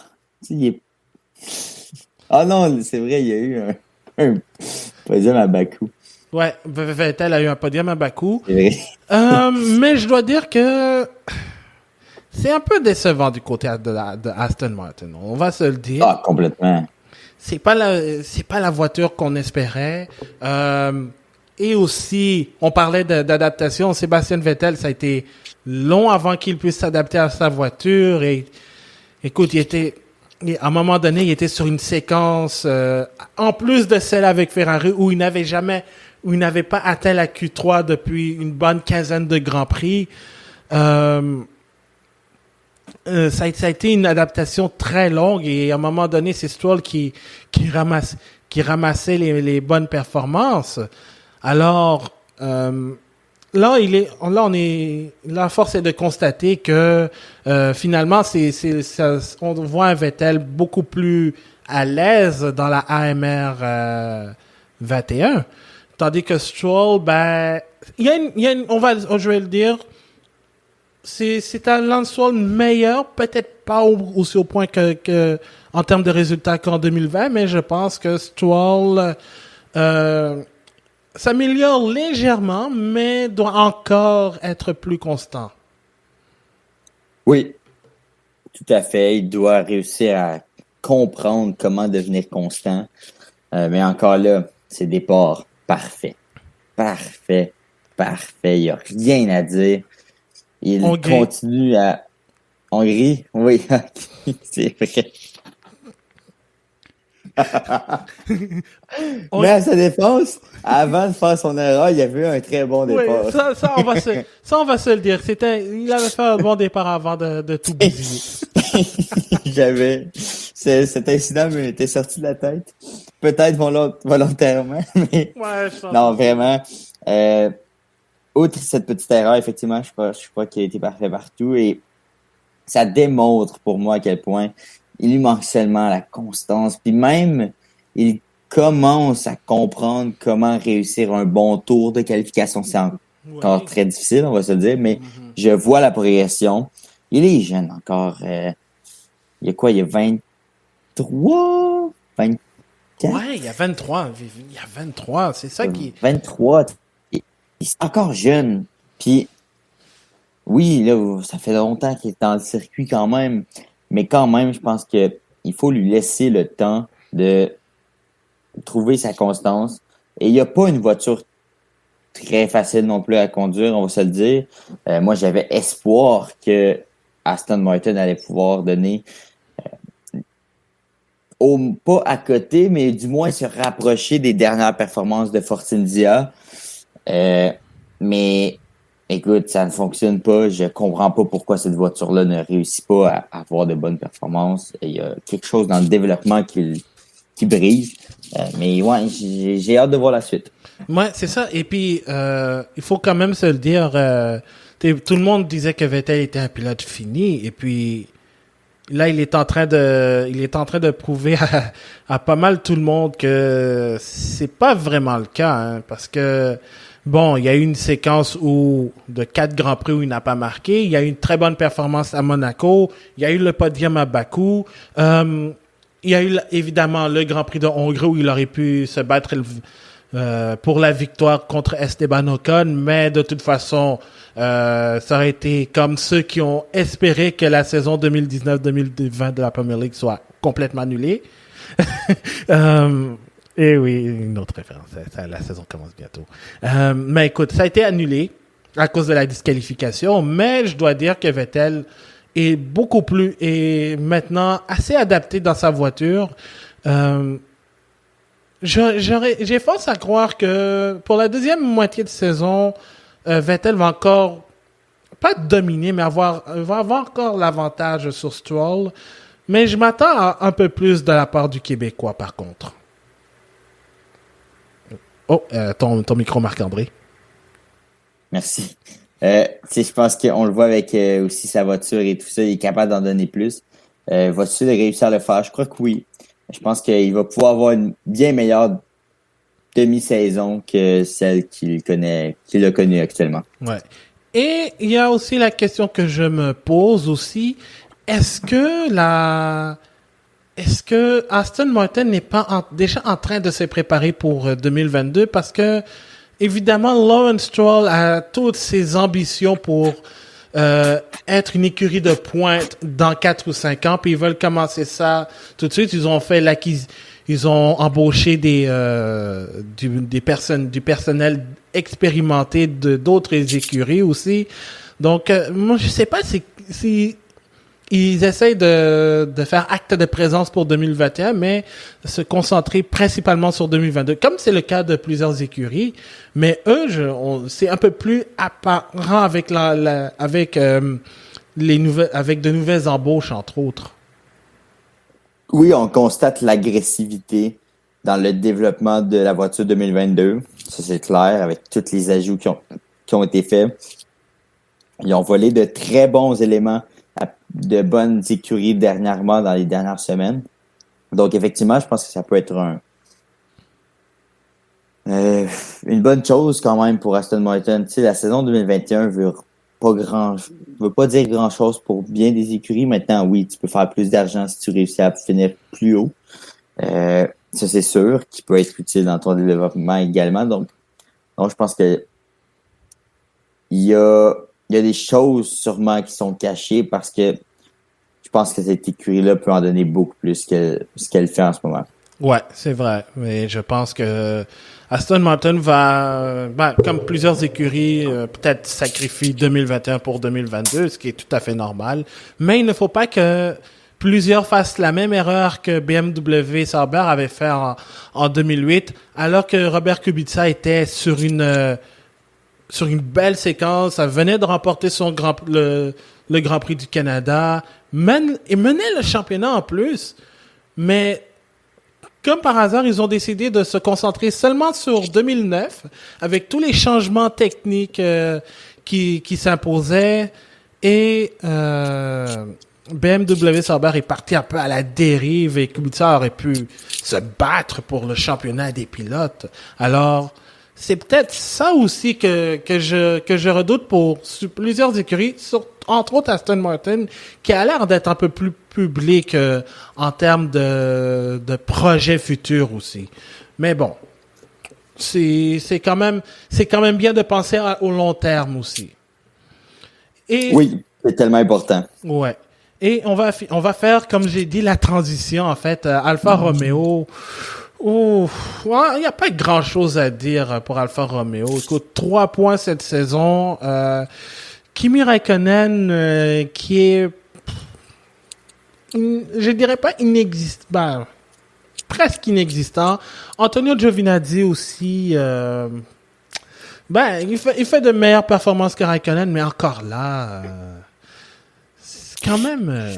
Moi non plus, j'ai pas grand-chose à dire sur Alfa Romeo. Moi, je passerais très rapidement en disant que c'est aussi une écurie qui est très fade cette année. Là. C'est une écurie qui passe un peu inaperçue, puis c'est normal par la façon dont ils travaillent et tout ça. C'est ça. Il n'y a pas grand-chose à dire, je dirais. Ouais, non, c'est ça. Je pense que... Et puis, de toute façon, Alfa Romeo est sur une décision à savoir qui va piloter pour leur écurie en 2022. Il y en a beaucoup qui parlent de probablement amener Valtteri Bottas. Est-ce qu'on va garder Antonio Giovinazzi? Est-ce qu'on va faire amener soit Callum Ilott, Robert Schwartzman? Il y a plein de possibilités aussi. Alors, évidemment, Alfa Romeo est un peu à l'écart, mais on n'en parle pas tellement parce qu'il n'y a pas grand-chose à dire sur l'écurie. La voiture est en deçà des performances auxquelles on peut s'attendre parfois, voire même on s'attend à des résultats comme ça. Räikkönen, c'est un peu plus difficile, ça devient de plus en plus difficile. Giovinazzi a un peu du mal à s'exprimer avec au volant de sa voiture aussi, donc j'ai comme l'impression que Alfa Romeo est un peu en retrait à l'opposé de Williams, qui est la prochaine écurie dont on va parler, en fait. À l'écart et à la dérive, je dirais. C'est une écurie qui est en perte de vitesse. Ouais, c'est ça. Mais comme Aston Martin a des ambitions, ils ont renouvelé, en fait, leur partenariat avec Sauber pour rester une écurie constructeur de Formule 1. Et tiens, justement, on va parler de Williams, qui, au moins, a des points, pas 10 quand même. C'est quelque chose. Et c'est pas 10 points de George Russell, c'est 10 points. Mais non! Et en plus, Nicolas Latifi en a plus que Russell. Ce qui est quand même bien, en plus de ça. C'est un peu absurde aussi. Exactement. Ouais, absurde, je vais dire. Et vérité, là, mais... Ouais, absurde aussi. Mais je dois dire quand même que, bon, en qualification, on s'entend que Russell mange Latifi tout carré, là. On s'entend. Ah, ben oui. Mais... C'est une destruction totale. Ouais, c'est une destruction totale, surtout si ton pilote, si Russell, outre Hongrie, réussit à se rendre en Q2 à chaque séance, c'est quand même quelque chose. Et une Q3 aussi en Grande-Bretagne. Je sais pas s'il l'avait fait aussi dans une des 2 courses en Autriche, si je me souviens bien. En Autriche 2, me semble. Ouais. Je pense que c'était Non, je pense que... Attends... Russell avait fini 11e au Grand Prix de... Non, c'est ça, c'était au Grand Prix de... Non, enfin, j'ai complètement oublié, mais... c'est ça, je pense que Williams, ça va... On voit vraiment la progression, Dieu merci. Je suis très content. Puis honnêtement, on peut parler de Nicolas Latifi et tout, à cause des points, mais en course, il n'est pas, en termes de rythme de course, il n'est pas si loin qu'on pourrait le penser. On parle beaucoup du Grand Prix de Hongrie parce qu'il a été excellent. Il s'est retrouvé dans une position inespérée, mais il a tiré du maximum pour rester dans les points. Mais le Grand Prix de Grande-Bretagne, probablement que c'est une course dont personne n'a vu venir parce qu'il a fini 14e. Alors que Russell était 12e, mais Latifi était quand même parti loin, mais il a pris du galon. Puis pourtant, je pense qu'il y a eu quoi? Je crois qu'il y a eu un ou deux deux abandons seulement en Grande-Bretagne, mais il a réussi à se mettre à cette position où personne ne s'attendait à le voir. Évidemment, on parle de Hongrie, mais je dois dire Grande-Bretagne, ça a été sa deuxième meilleure course de la saison à Latifi. Alors que Russell, lui, il est très bon, il a été très bon en course, en qualif. En course, ça a été un peu plus difficile parce que la Williams n'est pas encore prête à se battre pour des points et même pour des positions respectables pour le moment. Mais on voit que ça s'en vient. Oui, ça s'en vient, puis c'est charmant à voir également parce que c'est une écurie qu'on aime, je crois, tous. Je pense pas qu'il y a des partisans en Formule 1 qui détestent Williams par l'histoire que cette écurie a. Quand je les regarde travailler, j'ai espoir que cette écurie-là reprenne du galon et réussisse à reprendre contrôle un peu de leur succès. Et c'est ce qu'ils font en ce moment avec d'excellentes performances surprenantes de Latifi durant la saison. Là, c'est une course de fou aussi en Hongrie, on va se le dire, mais quand même, il a réussi à garder le cap et à gagner. Donc, non, moi, je suis fier de cette écurie. J'ai hâte de voir ce qu'elle va pouvoir nous donner lors de la prochaine moitié de saison pour vraiment évaluer leur évolution. Et tu sais, on est à la moitié de saison, mais on n'est jamais à l'abri d'une course folle comme on a connu en Hongrie. Hein. On sait jamais. Avec la saison qu'on connaît actuellement, là, c'est complètement... Ça se peut. Ça se peut. Et vraiment, je suis content du résultat je suis content non seulement du résultat de Russell parce ça fait 3 saisons qu'il est avec Williams. Il a travaillé dur. Il a travaillé dur pour essayer pour amener Williams à un autre niveau en fait, pour les faire avancer graduellement. Et là, à chaque fois que quelque chose de bon arrivait, le malheur frappait. Alors que Marc-André est allé probablement dire à son chat de partir loin. Tout ça pour dire que Russell a fait le travail. Évidemment, l'abandon au Grand Prix de Styrie, ça fait vraiment mal. Écoute, il s'est qualifié 11e. Je pense avec la pénalité de... Mais je pense qu'avec la pénalité de Yuki Tsunoda, c'est ça, avec la pénalité de Yuki Tsunoda, il est parti dans le top 10, mais il a eu un abandon. Donc, c'est ça qui est dommage avec Russell, c'est que parfois la malchance le frappe au bon moment. Et j'espère que ça va s'arrêter là. Mais sinon, on voit le progrès et comme tu l'as dit, le dur labeur que Williams amène aussi. Alors, je suis vraiment satisfait. Latifi, d'accord, c'est pas à part Hongrie, c'est pas des résultats respectables, mais comme j'ai dit, Grand Prix de Grande-Bretagne, 14e, alors que Russell essayait d'aller marquer des points, c'est une performance c'est une performance respectable de sa part. Oui, complètement. Tu sais, Russell, t'as parlé de malchance, mais effectivement, je me souviens qu'à chaque Grand Prix, on se disait, c'est arrivé quelque chose à Russell, là, encore une fois.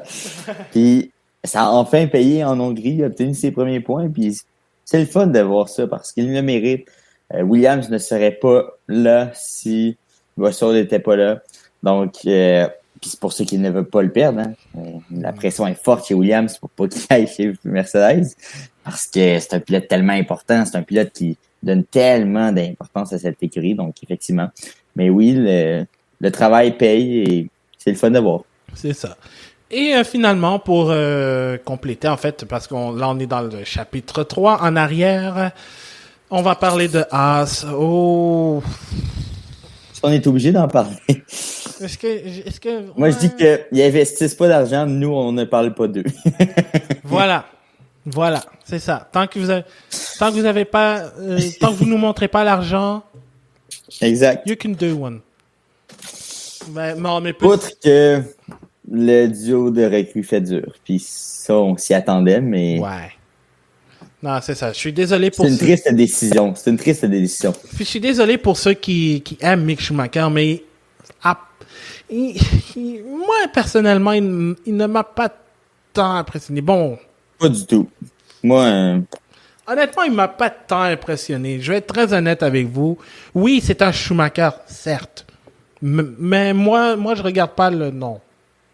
Non, c'est un pilote correct. Correct. Et c'est normal dans les circonstances dans lesquelles il est aussi. Ouais. C'est pas facile. Il est dans une écurie qui, justement, ne met pas d'argent dans la voiture depuis pratiquement 1 an. Ouais. Après ça, quand tu regardes ça, il est avec un pilote recru qui a ses problèmes. Donc, c'est très difficile pour lui aussi d'être dans un environnement comme ça. Donc, j'ai hâte de voir aussi comment tout ça va évoluer pour lui. Est-ce qu'on a besoin de parler de son coéquipier ou on... Non, on peut passer. On peut passer à autre chose, ouais. Écoute, je pense qu'on va s'arrêter là. On va, honnêtement, là, parce que je pense qu'on a fait le tour du côté des 10 écuries. Je vais te poser quelques questions, Marc-André, en vue de la deuxième moitié de la saison. Alors, là, comme tu le sais, malheureusement, on a perdu quelques grands prix. On a perdu quelques de mes préférés. Australie. Oui. Singapour. Ça fait mal.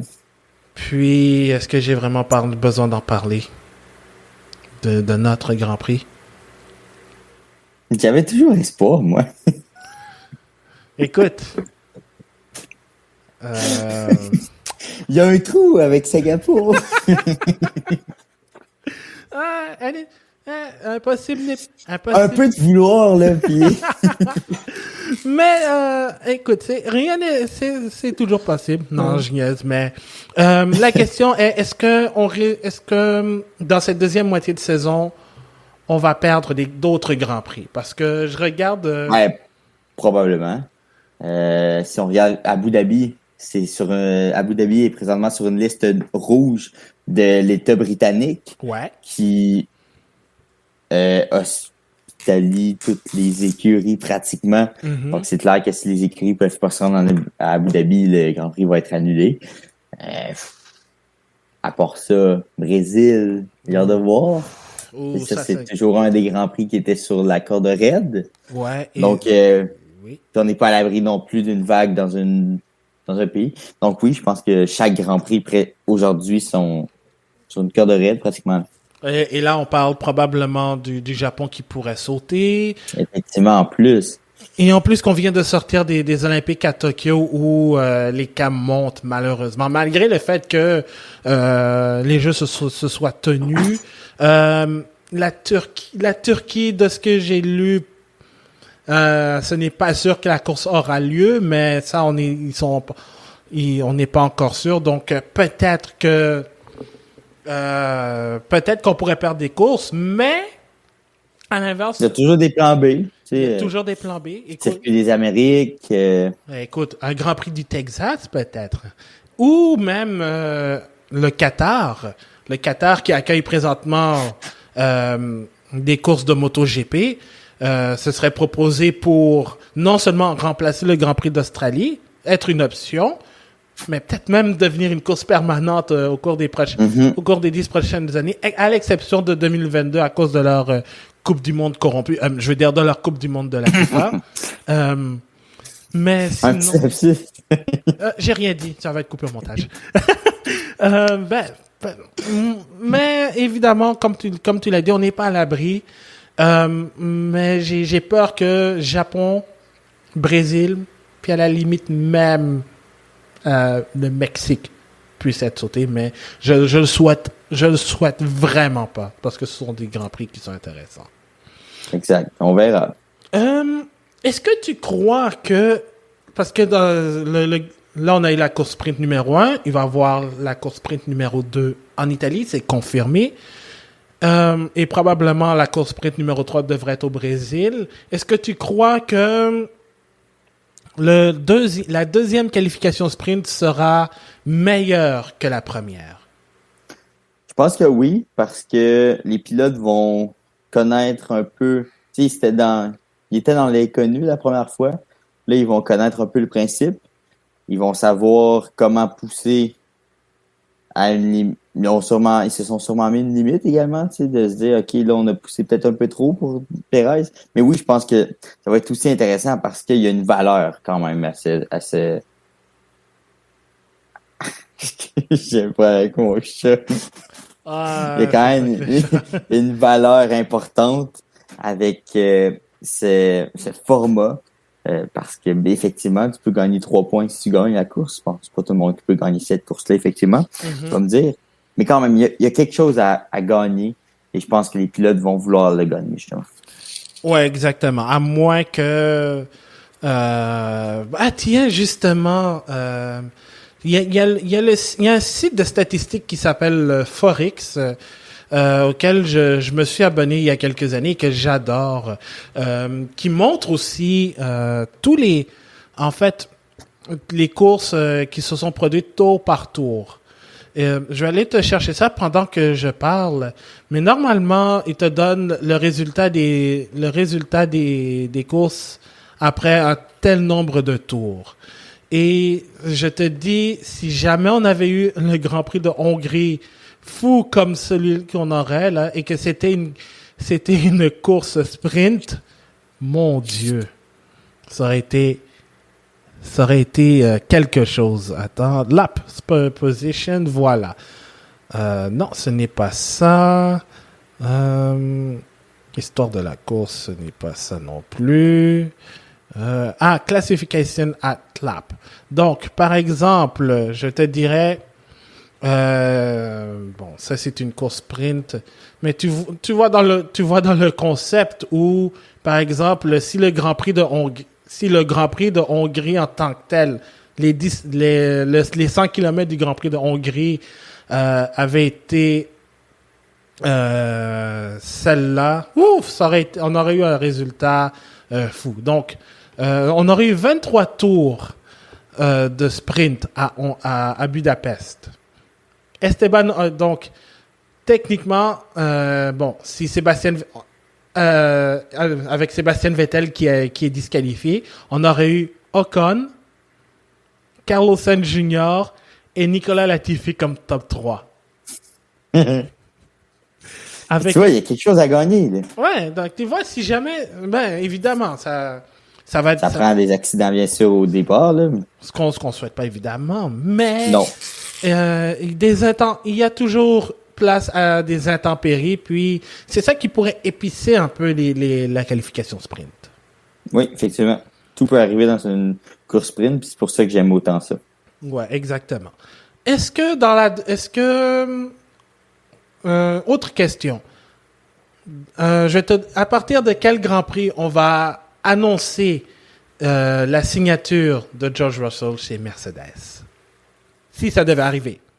Moi, j'espère que ça va être le plus tôt possible. Le plus tôt. Mais écoute, si je regarde, par exemple, le calendrier, je pense que ça va être vers la fin de la saison pour pas justement que Bottas abandonne le projet, là. Mm-hmm. Puis ils se disent, regarde, moi, je suis pas content. Puis je pense pas que Bottas va faire ça non plus.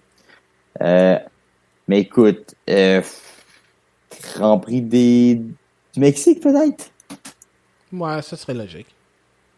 Il resterait 3 Grands Prix. Peut-être même un, si jamais le Brésil puis Abu Dhabi peut pas avoir lieu. Non, je pense que le Mexique, ça pourrait être une bonne cible pour la signature de Russell. Ouais, ça se pourrait. Ça se pourrait. Moi, je pense probablement vers la fin de la saison pour justement éviter toute distraction, en fait, parce que Mercedes est dans une course au championnat. Donc, ils ne veulent pas vraiment qu'il y ait des distractions. Surtout, ils ont certainement besoin de Bottas. Plus que jamais, en fait. Alors, je pense que peut-être après le Grand Prix d'Abu Dhabi ou d'Arabie Saoudite. Autre question. Qui va finir troisième entre Ferrari et McLaren? McLaren. Je sens que Ricardo va reprendre le contrôle de sa saison puis va aider l'extraordinaire Lando Norris à propulser McLaren en troisième position. Moi, je pense que McLaren aussi, mais Ferrari, ils seront pas loin. Ouais, je pense, j'ai hâte de voir l'évolution moteur de Ferrari dès le Grand Prix de Belgique. Ça pourrait être une grosse surprise. C'est vrai. Autre question aussi. Est-ce que Williams va marquer des points d'ici la fin de la saison? D'autres points d'ici la saison? Ouais, je pense que oui. Ouais. Je pense que George Russell va réussir à... Faut quand même qu'il dépasse son coéquipier au classement. Là. Ouais, je pense que pour lui, ce sera pas mal. Il va pas avoir mal à l'orgueil, mais c'est plus pour. Non, il a même prouvé lui-même qu'il respectait la position de Latifi. Il a même dit qu'il voulait pas qu'il était prêt à gâcher sa course pour lui. Tu sais. C'est un bon coéquipier. Là. Exactement. C'est pour ça que Hamilton ne peut pas être fâché d'avoir un coéquipier qui laisse son coéquipier aller vers l'avant. Puis bon. C'est un autre débat. On continue. ouais, c'est ça, exactement. Qui remportera le Grand Prix des Pays-Bas à Zandvoort? C'est tellement dans l'inconnu. On va y aller avec le cœur, Max Verstappen. Évidemment. Moi, je vais y aller avec Max Verstappen aussi. Devant ses partisans, ce serait l'histoire extraordinaire. Ah oui, ça c'est ils en auraient tellement besoin. J'ai hâte. Peut-être même que la une de l'équipe pourrait être une victoire orangée. Sors. Écoute, ça va compenser avec ma victoire oconique alors. Ouais, c'est ça. Ouais, je te l'accorde au final. Autre question. Je tiens encore à cette question. Le Grand Prix d'Arabie Saoudite, est-ce que tu crois que ça va être un succès ou un échec? Comme, repose la question. Le Grand Prix d'Arabie Saoudite à Jeddah. Ça va être un échec. Ça va être un échec? Mais la dernière fois que j'ai dit ça, c'était le Grand Prix de Bahreïn. Le deuxième. Puis ça a été un très bon Grand Prix. Ouais. C'est ça. Mais écoute, ça se peut même que Jeddah soit l'endroit où on va nommer le champion du monde, tu sais. Mm-hmm. Donc, si ça arrive, ça va être un bon Grand Prix. Peu importe qui va s'être passé sur la piste. Donc, non, je pense que ça va être un échec, mais bon, on n'a pas le choix. OK. Et finalement, la dernière question. Ben, en fait, redoute. Non, il y en a deux. Qui sera champion des constructeurs et dis-moi pourquoi ce serait Mercedes? Aïe.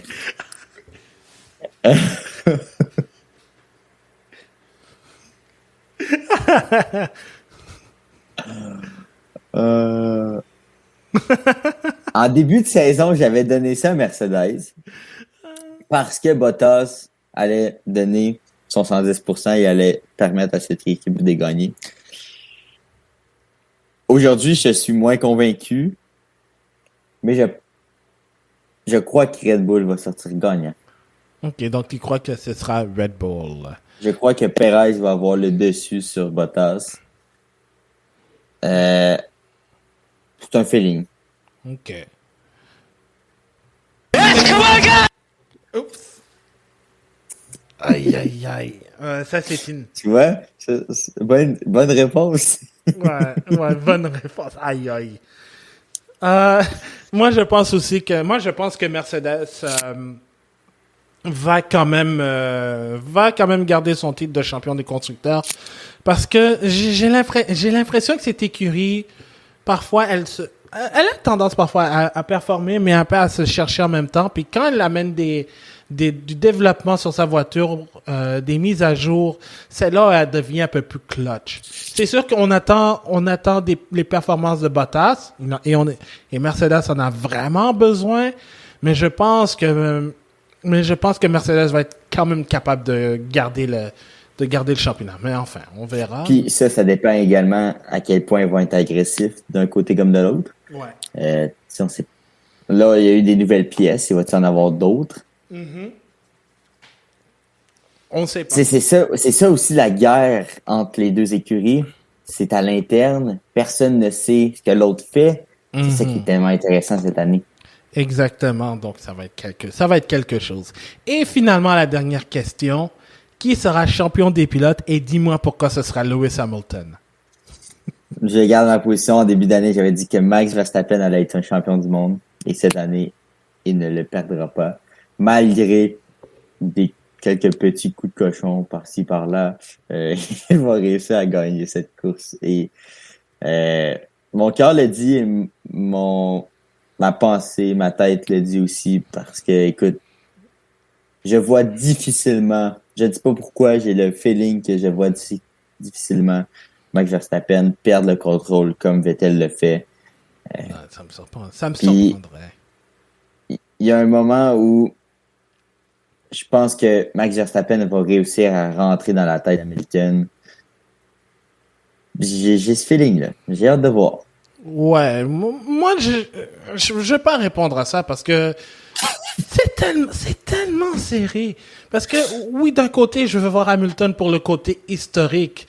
Quelqu'un qui a finalement réussi à avoir plus de titres que Michael Schumacher. Personne ne s'attendait à ce que ce soit battu. Mais d'un autre côté, ça va être une belle passe d'armes, une belle succession d'avoir un Max Verstappen qui prouve à tout le monde qu'il a la capacité d'être un champion du monde. Bon, même s'il n'est pas champion cette année, au moins il aura prouvé qu'il a acquis le cran, le talent, la maturité, tout ce qui vient avec. Ouais, c'est ça. La maturité, oui, je pense qu'il ne l'a pas encore parce que garder le championnat, c'est aussi... Je crois qu'il y a une différence entre maturité et expérience. Il a la maturité, il n'a peut-être pas l'expérience encore pour y arriver. Très bon point. Très bon point. Ça, j'aime ça. C'est quelque chose qu'il faut quand même différencier. Tu as bel et bien raison. Donc, on va s'arrêter là parce qu'on est vraiment dans une inconnue, en fait, avec c'est fou. Puis, c'est ce qui est merveilleux. C'est tellement serré. Ça l'est en ce moment et ça va l'être encore dans longtemps. C'est ça. À moins d'une perte totale d'un des deux pilotes. Personne n'est à l'abri de ça aussi, tu sais. Ben oui. Mais on verra. C'est ça qu'on disait à Singapour. Et puis on le disait tantôt, tu sais, premièrement, le Grand Prix de Belgique va être très important pour Max. Puis de l'autre côté, Hamilton peut vraiment fragiliser, j'imagine, le moral des troupes chez Red Bull si jamais il réussit à gagner, surtout en sortant d'une trêve estivale comme ça. Mm-hmm. Donc, tout peut arriver. C'est ça. Alors, ça risque d'être une grosse deuxième moitié de saison qui va être très, très, très difficile à prévoir, en fait. Donc, autant avec le championnat des pilotes, le championnat des constructeurs, la bataille pour la 3e place, le milieu de peloton qui est plus relevé que jamais, et surtout la deuxième moitié du calendrier en elle-même. Est-ce qu'on aura le calendrier tel quel? C'est à suivre, évidemment.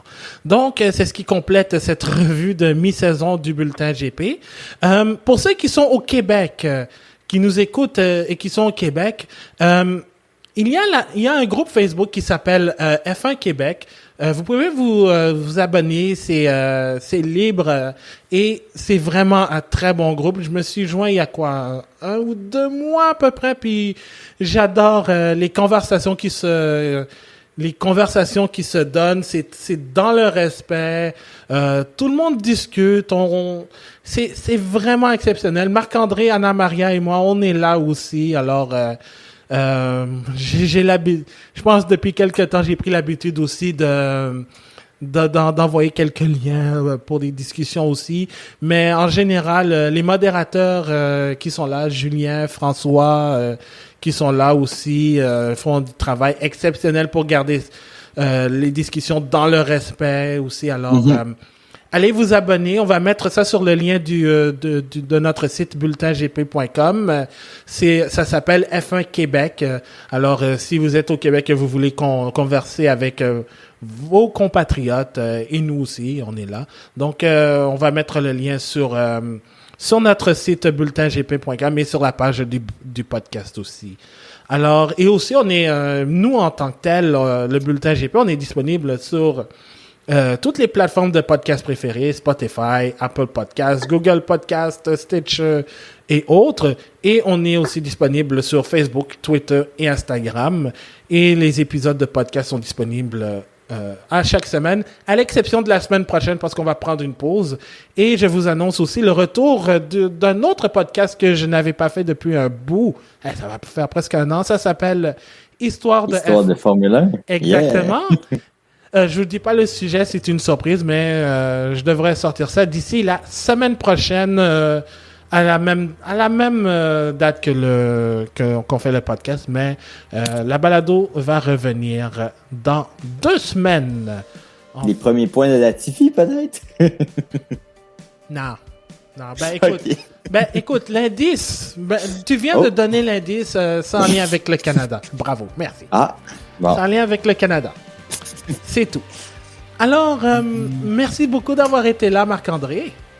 Merci à toi, c'est toujours un plaisir. Et oui, et évidemment, on salue Anna Maria, qui est de retour de vacances. On salue en plus Jean-Sébastien et Brian, qui sont aussi là, qui nous aident avec le bulletin GP en général. Alors, et on vous remercie à vous qui nous écoutez, peu importe où vous êtes. Alors, on se retrouve dans 2 semaines pour la balado du bulletin GP et la semaine prochaine pour Histoire de F1. Mon nom est Abdoussal, on continue toujours de rouler avec le bulletin GP. Salut tout le monde! Salut à tous!